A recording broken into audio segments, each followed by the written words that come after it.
আজিৰ ক্লাছটোত আমি আলোচনা কৰিম দশম শ্ৰেণীৰ ইতিহাস খণ্ডত থকা প্ৰথম অধ্যায় বংগ বিভাজন আৰু স্বদেশী আন্দোলন। মৰমৰ ছাত্ৰ ছাত্ৰীসকল, এইটো ক্লাছত আমি আলোচনা কৰিম অনুশীলনীত থকা সকলো প্ৰশ্ন উত্তৰ। MCQ আলোচনা কৰা হ'ব যোনবোৰ 99% কমন আহিব পৰীক্ষাত। উত্তৰবোৰ একেবাৰে চুটিকৈ লিখি দিয়া হৈছে যাতে তোমালোকে সোনকালে পাঠবোৰ পঢ়ি শেষ কৰিব পাৰা। আৰু কিছুমান পঢ়াৰ টিপছ দিয়া হ'ব ক্লাছটোৰ মাজত। এই টিপছবোৰ 90% ষ্টুডেণ্টছে নাজানে, সেইকাৰণে ছ'চিয়েল ছায়েন্সত ভাল মাৰ্ক স্ক'ৰ কৰিব নোৱাৰে। আৰু যোন 10% ষ্টুডেণ্টছে জানে সেইবোৰ ষ্টুডেণ্টছে ভাল মাৰ্ক স্ক'ৰ কৰি পাছ হৈ যায় বা লেটাৰ মাৰ্কছ আনে। চ' তোমালোকে ক্লাছটো শেষলৈকে চাই থাকিবা। এই গোটেইখিনি বস্তু তোমালোকে আজি ইয়াত কভাৰ কৰা হ'ব। এতিয়া আমি পলম নকৰাকৈ অনুশীলনীত কি আছে আৰম্ভ কৰিম। অনুশীলনীৰ প্ৰথমতে দিয়া আছে যে অতি চমু উত্তৰৰ প্ৰশ্ন। 1 নম্বৰ প্ৰশ্ন, বংগ বিভাজন কোনগৰাকী ভাইচৰয়ৰ শাসনকালত সংঘটিত হৈছিল? Very important. ইয়াৰ উত্তৰ হ'ব যে বংগ বিভাজন ভাইচৰয় লৰ্ড নেথানিয়েল কাৰ্জনৰ শাসনকালত সংঘটিত হৈছিল।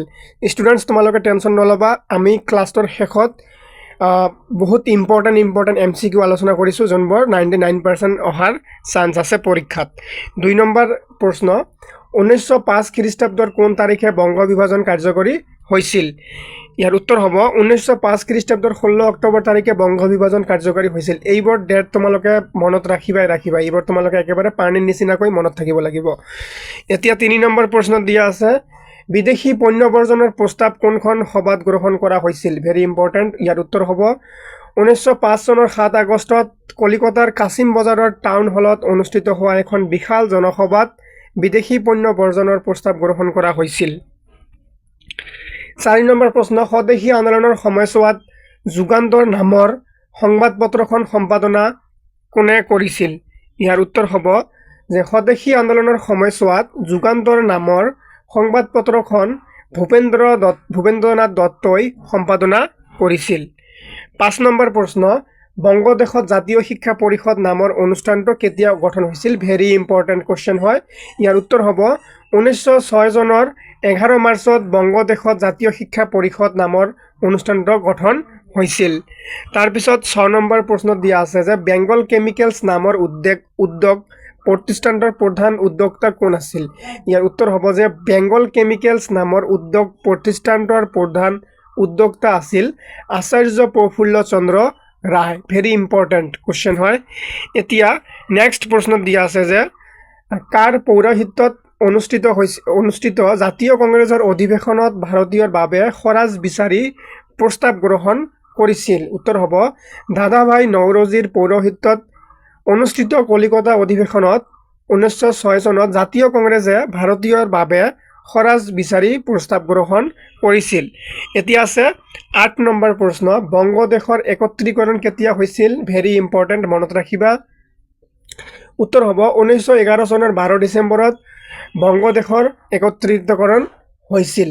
মৰমৰ ছাত্ৰ ছাত্ৰীসকল, আমি অনুশীলনীত থকা চমু প্ৰশ্নৰ উত্তৰবোৰ আলোচনা কৰিলোঁ। এতিয়া এই পিছৰ আমি ওপৰত আলোচনা কৰিলোঁ অতি চমু উত্তৰৰ প্ৰশ্ন। এতিয়া এই চমু উত্তৰৰ প্ৰশ্নখিনি আলোচনা কৰাৰ আগত মই তোমালোকক ভিডিঅ'টোৰ আৰম্ভতে কৈছিলোঁ যে পঢ়াৰ টিপছ কেনেকৈ পঢ়িব লাগে যোনবোৰ 99% ষ্টুডেণ্টছে নাজানে, সেইকাৰণে ভাল মাৰ্কছ আনিব নোৱাৰে। এতিয়া মই তোমালোকক কিতাপখন খুলি 1ৰ পৰা 2 মিনিটত তোমালোকক মই দেখাই দিম পাৰ্ট এটা কেনেকৈ পঢ়িব লাগে সমাজ বিজ্ঞানৰ। তাৰপিছত আকৌ ঘূৰি আহি আমি ইয়াৰ পৰা ক্লাছটো আৰম্ভ কৰিম। ঠিক আছে, চ' তোমালোকে শেষলৈকে চাই থাকা। মৰমৰ ছাত্ৰ ছাত্ৰীসকল, এইটো হ'ল তোমালোকৰ সমাজ বিজ্ঞানৰ ইতিহাসৰ প্ৰথমটো খণ্ড। প্ৰতিটো পাঠ পঢ়াৰ আগতে তোমালোকে ওপৰত চাবা, ইয়াত মূল আলোচ্য বিষয় দিয়া আছে। তোমালোকে পাঠটো পঢ়াৰ সময়ত এটা বস্তু লক্ষ্য কৰিব লাগিব যে এইকেইটা বস্তু তোমালোকৰ হৈছেনে নাই। ইয়াত যিমানকেইটা টপিক দিয়া আছে এইকেইটা হ'ল এই পাঠৰ মূল লক্ষ্য বা বিষয়।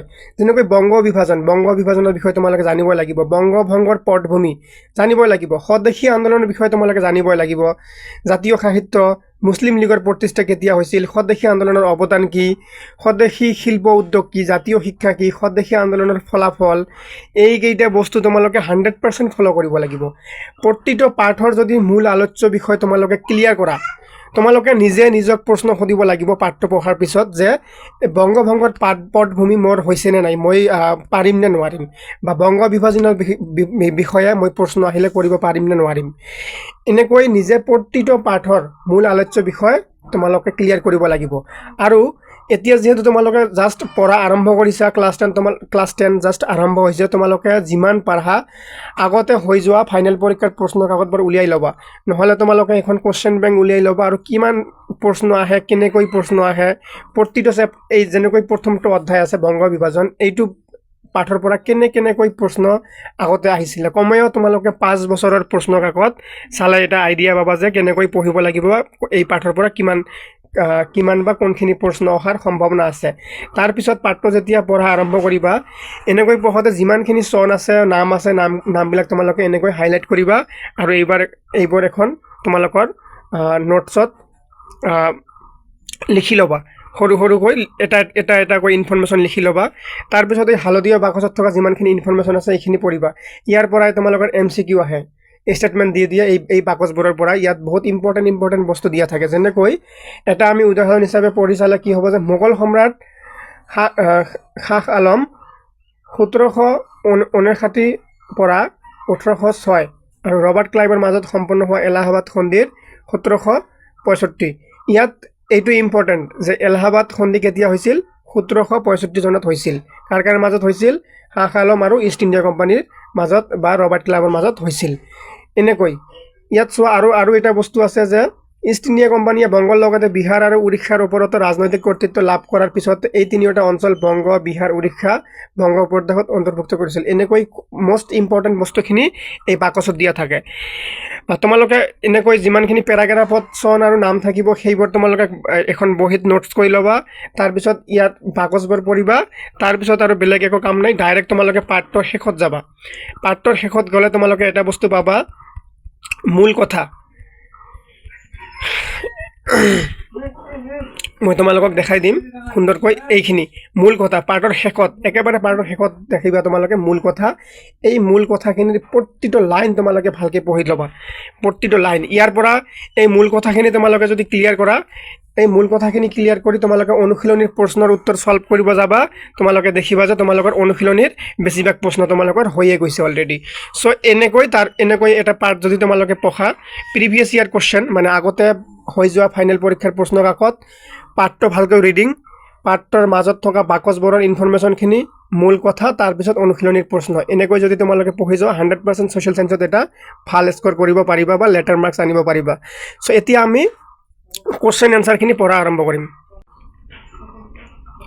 আমি ইয়াৰ পৰা পঢ়ি শেষ কৰিছিলোঁ এতিয়া চমু উত্তৰৰ প্ৰশ্নখিনি পঢ়িম প্ৰথমটো প্ৰশ্ন হ'ল যে বংগ বিভাজনে সৃষ্টি কৰা পূৰ্ববংগ আৰু অসম নামৰ প্ৰদেশখনৰ সৈতে সংলগ্ন হোৱা বংগদেশৰ প্ৰধান তিনিটা ভৌগোলিক সংমণ্ডল উল্লেখ কৰা ভেৰি ইম্পৰ্টেণ্ট ইয়াৰ উত্তৰ হ'ব যে বংগ বিভাজনে সৃষ্টি কৰা পূৰ্ববংগ আৰু অসম নামৰ প্ৰদেশখনৰ সৈতে সংলগ্ন হোৱা বংগদেশৰ প্ৰধান তিনিটা ভৌগোলিক সংমণ্ডল হ'ল ঢাকা চট্টগ্ৰাম আৰু ৰাজশ্বাহী এই তিনিটা মনত ৰাখিবা খুবেই ইম্পৰ্টেণ্ট হয় এই প্ৰশ্নটো 1 নম্বৰ প্ৰশ্নটো খুবেই ইম্পৰ্টেণ্ট হয় মই যোনবোৰ ইম্পৰ্টেণ্ট বুলি কম সেইবোৰ তোমালোকে দাগ দি ৰাখিবা সেইবোৰ ইম্পৰ্টেণ্টে হয় 2 নম্বৰ প্ৰশ্ন বংগ বিভাজনৰ অন্তৰ্নিহিত উদ্দেশ্য কি আছিল চমুকৈ লিখা উত্তৰ হ'ব লৰ্ড কাৰ্জনে শাসনৰ সুবিধাৰ বাবে বংগ বিভাজনৰ যুক্তি দিছিল যদিও ইয়াৰ আঁৰত এক গভীৰ ৰাজনৈতিক উদ্দেশ্য লুকাই আছিল মূল উদ্দেশ্য আছিল হিন্দু মুছলমানৰ মাজত বিভেদ সৃষ্টি কৰি বংগৰ জাতীয়তাবাদী আন্দোলনক দুৰ্বল কৰা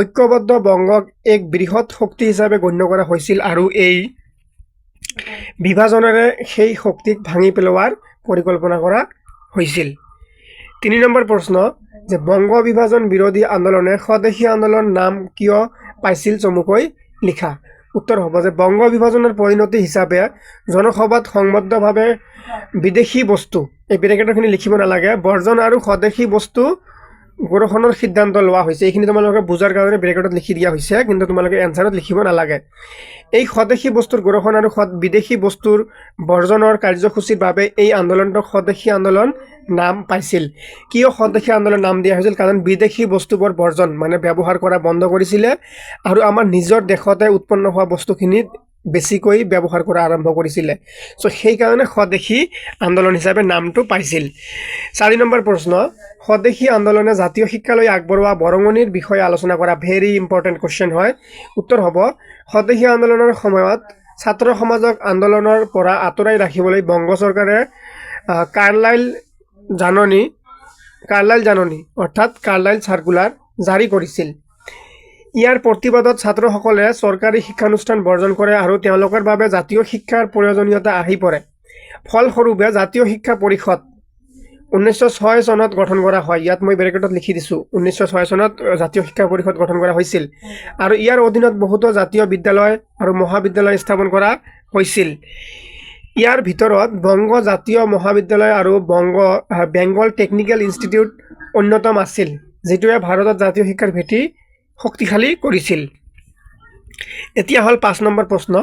স্বদেশী আন্দোলনৰ সময়ছোৱাত বংগদেশৰ জাতীয় শিল্পৰ বিকাশ কেনেদৰে হৈছিল? ইয়াৰ উত্তৰ হ'ব যে স্বদেশী আন্দোলনৰ সময়ত আত্মশক্তি বিকাশৰ মানসিকতাৰে বংগদেশত জাতীয় শিল্প কাৰখানা গঢ়ি তোলাৰ এক অনুকূল পৰিৱেশৰ সৃষ্টি হৈছিল।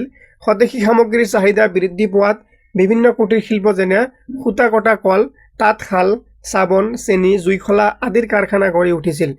ইয়াৰ লগতে জাতীয় বেংক আৰু বীমা কোম্পানীও স্থাপন হৈছিল।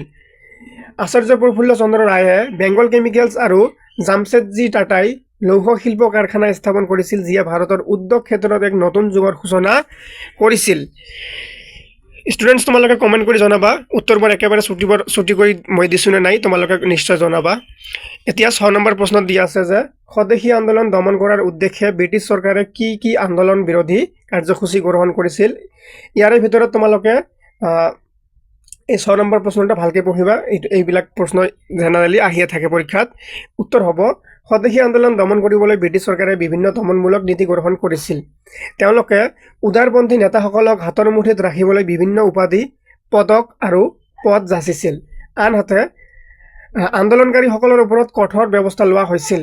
ছাত্ৰসকলক আন্দোলনৰ পৰা আঁতৰাই ৰাখিবলৈ কাৰ্লাইল জাননী বা কাৰ্লাইল চাৰ্কুলাৰ দৰে নিৰ্দেশনা জাৰি কৰা হৈছিল। চৰকাৰে মুছলমানসকলক বিভাজনৰ সপক্ষে আনিবলৈ ঢাকাৰ নবাব ছলিমুল্লাৰ জৰিয়তে মুছলিম লীগ গঠনত উচতনি দিছিল।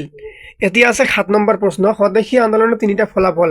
মই যিমানখিনি প্ৰশ্ন ক'লোঁ তাৰে ভিতৰত আটাইতকৈ ইম্পৰ্টেণ্ট প্ৰশ্ন হয় এইটো। তোমালোকে নিজৰ কিতাপত চাবা, কিতাপতো ডাইৰেক্ট লিখা আছে 5ৰ পৰা 6টামান ফলাফল লিখা আছে, উদ্দেশ্য লিখা আছে, ফলাফল লিখা আছে। এইবোৰ গোটেইকেইটা তোমালোকে পঢ়ি ল'বা। উত্তৰ হ'ব স্বদেশী আন্দোলনৰ 3টা উল্লেখযোগ্য ফলাফল হ'ল, প্ৰথমটো দিছে যে জাতীয় সাহিত্যৰ বিকাশ। এইটো হ'ল প্ৰথম। আন্দোলনৰ পটভূমিত দেশপ্ৰেমমূলক কবিতা, গীত, নাটক আৰু প্ৰবন্ধ সাহিত্যৰ ভঁৰাল চহকী কৰিছিল। দ্বিতীয়টো হ'ব শিক্ষাৰ প্ৰসাৰ, জাতীয় শিক্ষাৰ প্ৰসাৰ। চৰকাৰী শিক্ষানুষ্ঠান বৰ্জনৰ ফলত বহুতো জাতীয় বিদ্যালয়, মহাবিদ্যালয় আৰু কাৰিকৰী শিক্ষানুষ্ঠান গঢ় লৈ উঠিছিল। আৰু তৃতীয়টো হ'ল স্বদেশী শিল্পৰ উত্থান। বিদেশী সামগ্ৰীৰ বৰ্জনৰ ফলত দেশীয় শিল্প উদ্যোগ যেনে বস্ত্ৰশিল্প, চাবোন, জুইশলা আদিৰ দ্ৰুত বিকাশ হৈছিল। 8 নম্বৰ প্ৰশ্ন। স্বদেশী আন্দোলনৰ 3টা অৱদান উল্লেখ কৰা। Very important. স্বদেশী আন্দোলনৰ ফলাফল, অৱদান এই গোটেইকেইটা ইম্পৰ্টেণ্ট। ইয়াৰে ভিতৰত যিকোনো এটা প্ৰশ্ন ফাইনেলতো আহে আৰু এনেও তোমালোকৰ পৰীক্ষাত আহি থাকে। উত্তৰ হ'ব স্বদেশী আন্দোলনৰ 3টা গুৰুত্বপূৰ্ণ অৱদান হ'ল, প্ৰথমটো হ'ল গণ আন্দোলনৰ শিক্ষা। এই আন্দোলনে ভাৰতবাসীক গণ আন্দোলনৰ জৰিয়তে অধিকাৰ সাব্যস্ত কৰা ৰাজনৈতিক শিক্ষা দিছিল। দ্বিতীয়টো হ'ব যে স্বৰাজৰ দাবী। এই আন্দোলনৰ জৰিয়তে জাতীয় কংগ্ৰেছে পোনপ্ৰথমে 1906 চনত স্বৰাজৰ দাবী উত্থাপন কৰিছিল। আৰু 3 নম্বৰটো হ'ল নাৰীৰ অংশগ্ৰহণ। এই আন্দোলনে ভাৰতীয় নাৰীক ৰাজনৈতিক আন্দোলনলৈ উলিয়াই আনিছিল আৰু তেওঁলোকৰ সক্ৰিয় অংশগ্ৰহণে সংগ্ৰামক নতুন শক্তি প্ৰদান কৰিছিল। এই অৱদান আৰু ফলাফল ইম্পৰ্টেণ্ট হয়, তোমালোকে পঢ়ি ল'বা। আৰু চমুটোকাখিনি শেষ হোৱাৰ পিছত আমি MCQ আলোচনা কৰিম, তোমালোকে চাই থাকা। চমুটোকা লিখা আছে। প্ৰথমটো আছে কবিগুৰু ৰবীন্দ্ৰনাথ ঠাকুৰ। স্বদেশী আন্দোলনত কবিগুৰু ৰবীন্দ্ৰনাথ ঠাকুৰৰ ভূমিকা আছিল অপৰিসীম। তেওঁৰ লেখনি আৰু গীতৰ জৰিয়তে বংগবাসীক একত্ৰিত হ'বলৈ আহ্বান জনাইছিল। বংগ বিভাজন কাৰ্যকৰী হোৱাৰ দিনা তেওঁৰ আহ্বানে ৰাখী বন্ধন উৎসৱ পালন কৰি হিন্দু মুছলমানৰ মাজত সম্প্ৰীতিৰ এনাজৰী সুদৃঢ় কৰা হৈছিল। তেওঁৰ আমাৰ সোণাৰ বাংলা গীতটোৱে পিছলৈ বাংলাদেশৰ ৰাষ্ট্ৰীয় সংগীতৰ মৰ্যাদা লাভ কৰে। জাতীয় শিক্ষাৰ প্ৰসাৰৰ ক্ষেত্ৰতো তেওঁ গুৰুত্বপূৰ্ণ ভূমিকা পালন কৰিছিল। পিছৰটো চমুটোকা লেখা হ'ল যে মাৰ্গাৰেট এলিজাবেথ নবেল, ইয়াক ভাগিনী নিবেদিতা বুলিও কোৱা হয়। ইয়াৰ এলিজাবেথৰ বিষয়ে আমি যদি চমু টোকা লেখোঁ কি লিখিম? উত্তৰ হ'ব যে আয়াৰলেণ্ডত জন্মগ্ৰহণ কৰা মাৰ্গাৰেট এলিজাবেথ নবেল, যি স্বামী বিবেকানন্দৰ শিষ্য আৰু শিষ্য তোমালোকে কৰি ল'বা, ভগিনী নিবেদিতা নামেৰে পৰিচিত। স্বদেশী আন্দোলনৰ এক অন্যতম প্ৰেৰণাৰ উৎস আছিল। তেওঁ ভাৰতীয় যুৱক যুৱতীসকলক ভাৰতীয় আন্দোলনত জঁপিয়াই পৰিবলৈ আৰু দেশীয় শিল্পৰ জৰিয়তে স্বনিৰ্ভৰশীল হ'বলৈ উৎসাহিত কৰিছিল। তেওঁ